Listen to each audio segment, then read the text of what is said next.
네네. 장관님 내년 1월에 이사하신다면서요? 그래서 전세 구하셨어요? 아니 못 구했습니다 아직. 지금 전 국민이 우리 장관님 전셋집 구할 건지에 관심이 가 있습니다. 마포구 염리동에 매물이 3개밖에 없고 가격이 1년 동안 2억 5천이 올랐다는데 잘 되시길 바랍니다. 경제정책을 주관하는 수장께서 경제적인 약자들을 위해서 정책을 만들었는데 그 정책이 오히려 부메랑이 돼서 부총리께 곧장 간다는 것이 굉장히 우리 정책을 만드는 사람들을 굉장히 좀 겸손하게 만드는 현상인 것 같아요. 전세 가격 상승폭은 점차 둔화되고 있으나 고압 안정세인 매매 시장과는 달리 상승세가 지속되고 있습니다. 신규로 전세를 구하시는 분들의 어려움을 무겁게 받아들이며 전세 가격 상승 요인 등에 대해 관계부처 간에 면밀히 점검 논의해 나가겠습니다.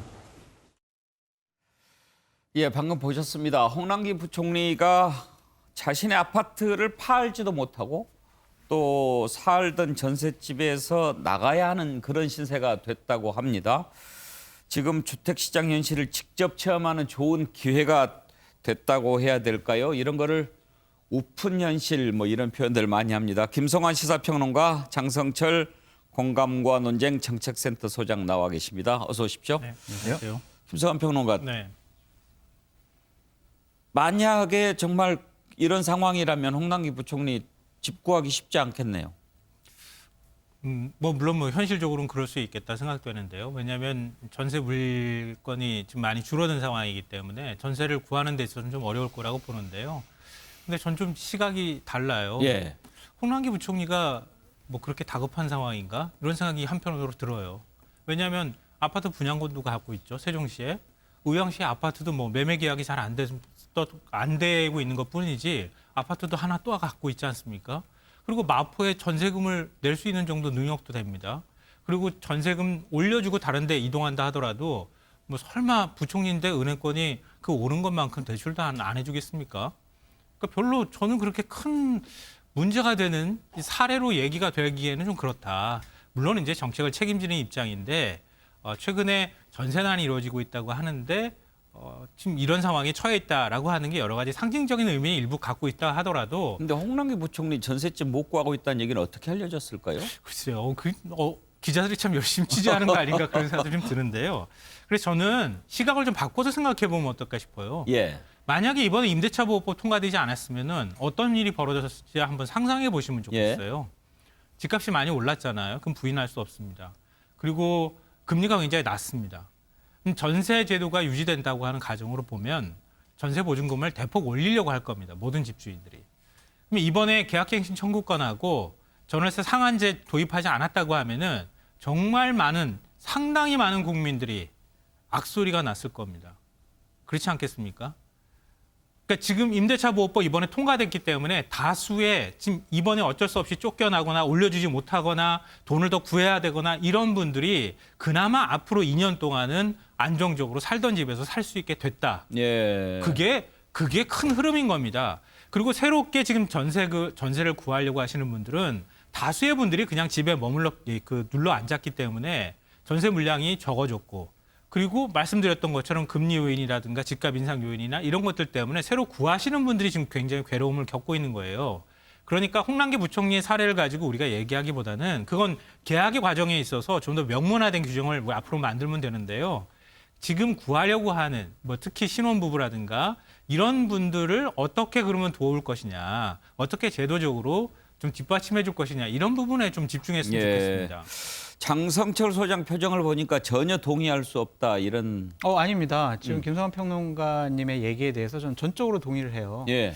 모든 정책에는 부작용이 있을 수밖에 없습니다. 특정한 저런 사례를 갖고 이 정부의 부동산 정책이 잘못됐다라고 공격하는 소재로 삼는 것은 또 다른 정쟁을 하기 위한 하나의 수단이다라고 보여져요. 예. 여러 가지 부작용이 있겠죠. 지금 시행한 지 3개월밖에 안 된 정책을 갖고 실패했다라고 공격하는 것은 전 잘못됐다고 생각을 하고요. 기본적으로 모든 정책할 때 대략 1년이나 2년 정도 봐야 돼요. 전세를 못 구하는 분들 많이 있겠죠. 김성환 평론가님 얘기처럼 그분들에 대한 대책을 어떻게 할 것이냐, 여야가 머리 맞대는 것이 맞지. 아니 봐라, 당신도 지금 정세집 못 구하니까 이 정부의 부동산 정책 잘못됐잖아라고 공격하는 것은 좀 너무 과한 공격이다라고 말씀드리고 싶어요. 예. 의외입니다. 상당히 좀 비판적인 논조로 말씀을 하실 줄 알았는데. 아니 근데 기본적으로 임대인들을 보호하겠다라는 그러한 정책적인 방향은 맞잖아요. 예. 그러니까 이번에 저 법이 통과되지 않았으면은 정말 많은 임대인들이 그 전세값, 월세값을 구하려고 많이 고통스러워했을 것 같아요. 예. 그러니까 그러한 긍정적인 효과도 있기 때문에 저러한 부작용, 홍남기 부총리와 같은 부작용을 어떻게 해결할 수 있느냐, 그것이 또 하나의 이제 이 정권과 이 행정부의 능력이 되겠죠. 그 능력을 보여줘라라고 좀 말씀드리고 싶습니다. 일단 김성근 평론가 네. 어떻습니까? 지금 이제 대책이 어느 정도 나올 만큼은 나왔고 이제 자리 잡아가는 시간이 필요한 걸까요? 아니면 기존의 대책이 제대로 안 먹히는 걸까요? 어떻게 보세요? 그러니까 임대차 보호법은요, 한번 개정하면 좀 일정 기간 동안 부작용이 따를 수밖에 없습니다.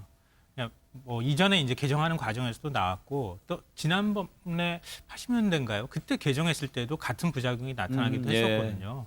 그러니까 계약 기간 자체가 2년 정도씩 이렇게 지난번에 그 80년대 개정했을 때 1년 늘리는데도 부작용이 나왔는데 이번에는 2+2 해서 2년을 늘리는 거잖아요. 그렇기 때문에 거기에 따르는 일정한 혼란은 불가피했던 측면이 있다 이렇게 보이는데요. 다만 이제 홍남기 부총리의 사례에서 좀 예. 상징적인 게 그 계약갱신 청구권을 행사해요. 그러니까 지금 살고 있는 세입자가. 근데 지금은 집 파셔도 됩니다. 저 옆 동네 이사 갈 거거든요. 그렇게 구두로 얘기할 수 있어요. 했다가 막 집 알아봤는데 전세 물건이 없어요. 그래서 안 되겠는데요. 저 계약갱신 청구권 행사하겠습니다. 이렇게 말을 바꾸거나 이러는 경우에 혼란이 생길 수 있잖아요. 예. 홍남기 부총리가 딱 그런 사례예요. 그러니까 지금 정부에서 발표를 또 한다고 시행규칙도 바꾼다고 하는데 계약서상에 명문화되게 세입자의 의사표시를 할 수 있도록 한다거나 이런 부분 하고요. 그리고 이게 불가피하게 지금 혼란이 있다 하더라도 이 혼란이 좋은 건 아니지 않습니까? 그럼 앞으로 지금 2년 동안에 다수의 세입자들이 더 주거 안정성을 누리면서 살았다고 하면은 그 다음이 문제라고 저는 보여요. 3기 신도시가 내년 7월부터 사전 청약에 들어가긴 하지만 본격적인 공급이 되는 건 아니거든요. 그러면 집이 좀 더 공급이 돼줘야 숨통이 시장에 트이지 않겠습니까? 그럼 그게 2년 동안에 모든 게 다 이루어지지 않기 때문에 그 2년 뒤의 준비를 지금부터 차근차근 해나가야 한다. 그래야 서민들의 주거 안정을 도모할 수 있다라고 생각합니다. 저도 이 말에 전적으로 동의를 하고요. 저는 덧붙이고 싶은 게 딱 하나예요. 임대차 보호 3법, 그 약자인 임차인들을 보호하는 법안 맞아요. 그런데 임대인들, 집주인의 재산권 행사를 제한할 수 있다라는 비판이 있었잖아요. 그 부분도 이번에 저런 부작용이 나왔으니까 정부 당국에서 한번 면밀히 검토해서 그러한 제한된 재산권 행사를 우리가 좀 더 어떻게 좀 더 보호할 수가 있느냐, 그 예. 부분도 같이 연구해 봤으면 좋겠다라는 생각이 듭니다. 그나저나 요즘 전세 물건이 많이 귀하긴 귀한가 봐요. 네. 예. 뭐 뽑기도 한다고 그런 얘기를 하잖아요. 예. 네. 뭐 한 집에 9팀이 가서 기다려가지고 집 그러니까 보는데 어제 그 문제 짚어봤는데 참 실제로 그렇다면은 문제는 있는 거죠. 예. 자, 다음 이슈로 넘어갈까요? 반면 특위는 반드시 민족 정기를 위하여 왜곡된 역사를 바로잡기 위해서 부활시켜야 합니다. 그래서 지금 150만, 60만 원 해야 되는 친일파들을 전부 단죄해야 한다고 생각합니다. 그것이 질서가 서지 않고는 이 나라의 미래는 없습니다. 토착애국이라고 부르는 일본의 유학을 갔다 오면 무조건 다 친일파가 되어버립니다. 민족 반역자가 됩니다. 그들을 일본의 죄악에 대해서 편들고 왜곡하는, 역사를 왜곡하는 그 자들을 징벌하는 새로운 법을 만드는 운동이 지금 전개되고 있습니다. 제가 적극 나서려고 합니다. 예, 지금 때 아닌 친일파 논쟁이 벌어지고 있는데 그 문제 생각해 보려고 합니다. 발단은 그렇습니다. 지금 보셨듯이 조정래 선생이 등단 50주년 기자간담회에서 한 발언입니다.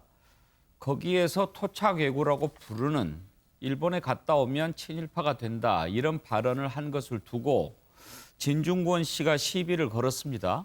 이 정도면 광기다. 문재인 대통령 딸도 일본에 유학을 다녀왔다. 광기라는 표현을 쓴 것과 관련해서 조정래 선생이 발끈했습니다. 이거 너무 심한 표현 아니냐? 무례하고 작가 선배한테 매우 불경하다라고 하면서 사과하지 않으면 법적으로 문제를 삼겠다 그렇게 얘기를 했는데 사과를 할 진중권 씨가 아니죠. 문인이라면 문장을 제대로 써야 된다. 그러니까 이제 토착외구라는 표현을 했는데 그 부분을 거두절미하고 비판했다라고 하는 것에 대해서 거기에 무조건 다라는 말이 왜 필요하냐? 만약에 그렇게 되면은 이 일본 유학생은 다 친일파라는 식으로 읽힐 수밖에 없지 않느냐? 왜 잘못을 내면 언론에 뒤집어 씌우냐? 이렇게 얘기를 한 겁니다. 여기에 대해서 조정래 선생 발언 한번 또 들어보죠.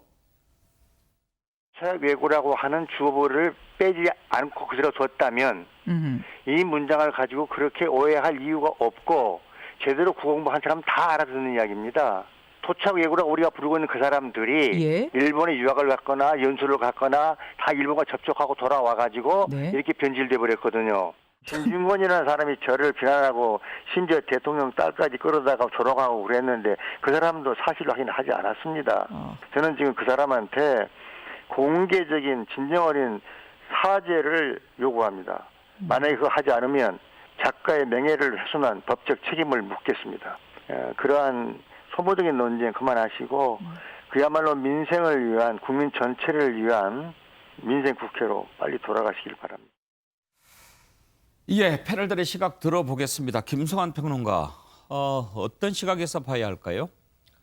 세상은 보고 싶은 대로 보이잖아요. 그러니까 뭐 이 논란의 시작은요. 기자회견장에서 지금 토착 외고라고 하는 표현을 사용하고 그 다음에 일본에 다녀오면 뭐 민족 반역자가 된다. 이제 이런 표현들이 이제 쭉 이어지는데 토착 외고라고 하는 표현이 안 들어간 빠진 신문들이 다수였다는 거예요. 언론이 보도할 때. 그래놓고 일본에만 가면 다 뭐 그 친일을 하게 된다. 이런 식으로 다 제목을 뽑고 기사를 썼다는 겁니다. 그러니까 신문사가 편집해서 일부 인용하고 싶은 것만 인용하고 난 다음에 조정래 작가가 일본에 유학만 갔다 오면 다 친일하는 사람이 되는 것처럼 그렇게 기사를 썼다는 겁니다. 거기서부터 발단이 시작된 거고요. 그리고 난 다음에 그 기사를 보고 진중권 씨가 거기에 대해서 뭐 광기다 이런 식으로 비판하면서 오히려 논란이 좀 커진 측면이 있다고 생각합니다. 장성철 소장, 이제 진중권 씨 주장은 그런 것 같습니다. 토착 외구라는 뭐 그 말을 붙인들 뭐가 달라지느냐. 만약에 그걸 붙인다면 토착 외구는 이미 외구인데 그게 뭐 다시 일본에 들어갔다 와서 뭐 또 다시 되고 그러느냐 이제 그런 얘기를 하더라고요. 저는요, 조정래 작가께서 국민을 모욕하고 불경스러운 일을 저질렀다. 국민의 명예를 훼손했다. 그런 생각이 듭니다. 일본에 유학 갔다 오면 다 친일파가 되는 건 아니지 않습니까? 토착 외구라는 단어는요, 정치권에서 한 진영이 특정 진영을 공격하기 위한 정치적인 하나의 단어예요. 그거를 우리 저 대 작가님께서 저런 말씀을 하셨다는 것 자체가 상당히 부적절한 말이다라는 말씀을 드리고요. 기본적으로 사회 존경을 받는 대작가시잖아요. 그러면은 저렇게 한쪽 진영에 매몰돼서 특정 진영을 공격하기보다는 사회 통합을 위해서 더 노력을 해주셨으면 얼마나 좋았을까라는 생각이 듭니다. 우리나라에 친일파가 지금 150만 명이 있습니까? 그 사람들 어떻게 규정할 겁니까? 그 사람들 어떻게 지금 반미특위 해가지고 어떻게 처단할 겁니까? 되지도 않을 일에 대해서 저렇게 논란을 불러일으키는 것 자체가 조정래 작가께서 너무 큰 실수를 하지 않았느냐라는 생각이 듭니다. 이 부분은요, 잠깐만요. 두 분 말씀을 들었는데 좀 정리가 필요합니다. 조정래 선생이 그 부분에 관해서 자신의 입장은 분명히 일본 갔다 왔다고 다 친일파라고 말한 것은 그런 뜻은 아니다라고 해명을 했거든요. 말은 그렇게 하고 그런 뜻이 아니다라고 그러면 그런 뜻이 아닌 게 됩니까? 그런 뜻이라고 얘기를 하지 않았습니까? 그래서 이게 헷갈린 거죠. 어떤 시각으로 봐야 하느냐 한다는 거죠. 진중권 씨가 지금 평생을 글 쓴 대작가의 글쓰기가 잘못됐다고 좀 가르쳐주고 있는 거 아닙니까? 그 뜻이 아니다 이러면서 아예 글을 바로 잡아줬더라고요. 자신이 생각하는 바대로. 이거는 왜 이런 얘기가 나왔는지 맥락을 이해하면 됩니다. 그러니까 기자가 질문합니다. 반일 종족주의라는 책 굉장히 시끄러웠잖아요. 거기에 저자 얘기를 꺼내면서 반일 종족주의에서 아리랑에 쓴 내용을 비판했다. 일제 경찰이 주민을 사살하는 건 그건 역사 왜곡이다. 일본 경찰은 그러지 않았다. 이렇게 반일 종족주의에서 썼는데 역사적으로 그런 내용들을 사료나 이런 것들을 다 검증하는 작업을 하느냐는 질문을 해요. 거기에 대해서 답변을 합니다. 나는 철저하게 역사적인 고증을 하고 뭐 하고 이렇게 얘기하면서 친일 청산의 문제를 그 뒤에 연결을 해서 얘기를 해요. 그리고 난 다음에 토착 왜곡 발언이 이어지는 겁니다. 그러니까 쉽게 얘기하면 뭐냐면요. 일본에 유학 갔다 오고 지금 반일 종족주의를 얘기하고 주장하는 사람들, 그런 사람들이 토착 왜곡이고 그런 사람들이 어떻게 지금 토착 왜곡가 됐는지 그 이유를 설명하는 게 일본 유학이라는 것을 하나 뒷붙이는 사례로 설명을 한 거예요. 그런데 그 맥락이 그렇게 해서 나온 것인데 일본 유학 갔다 오면 다 친일합니다. 이렇게 그 부분만 딱 떼가지고 얘기를 하면 그러면은 작가 원래 그 발언을 왜곡하는 게 되잖아요. 그런데 장성철 소장 이제 그 사실 그런 문제는 있어요. 요즘 SNS가 너무 범람하면서 전체 문장의 맥락 같은 걸 짚지 않고 딱 그 표현만 가지고 이렇게 공격하는 일들이 많이 일어나죠. 그러다 보니까 오해도 생기고 진중권 씨도 아마 그런 피해를 본인이 당한 적도 있을걸요? 당한 적이 있는데요. 기본적으로 그러한 말들을 어쨌든 본인이 했잖아요. 본인이 한 말에 대해서는 책임을 져야 되는 거 아니겠습니까? 존경받는 대작가는 실수 안 합니까? 존경받는 대작가의 말은 모든 것이 옳습니까? 이 문맥을 그대로 살펴보십시오. 국어를 배운 사람이면요. 이것은 다 오해를 받을 만한 겁니다. 김성환 평론가께서 자세하게 맥락을 해석을 해주셨지만 해석 없이 이 글을 보는 사람들은 일본에 유학 갔다 오면 다 친일파가 되고 민족 반역자가 되는구나. 조정래 선생님은 그렇게 생각을 하는구나. 그 친일파가 150만 명이나 되는구나. 이렇게 저분은 규정을 하는구나. 이게 예. 맞습니까? 저는요. 이 부분에 대해서는 여기까지 해야 될 것 같습니다. 그러니까 시간이 없네요. 언론이 똑바로 보도해야 네. 된다는 겁니다. 언론이 제대로 보도했으면 이런 논란은 안 일어났을 겁니다. 네.